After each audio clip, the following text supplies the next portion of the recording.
E adesso ascoltiamo Giuseppe Arnone sul caso deprecabile della via Giovanni XXIII e dintorni ad Agrigento al buio durante la notte.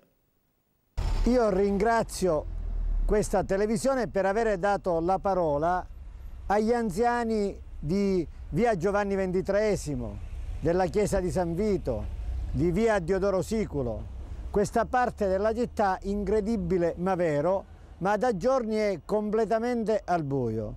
Gli anziani corrono rischi, come tutti i cittadini d'altronde, ma gli anziani di più.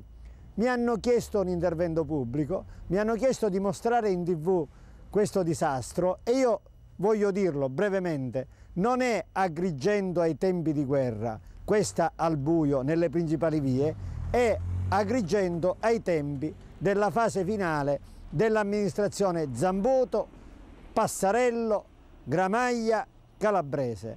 Un'amministrazione che fa quasi piangere.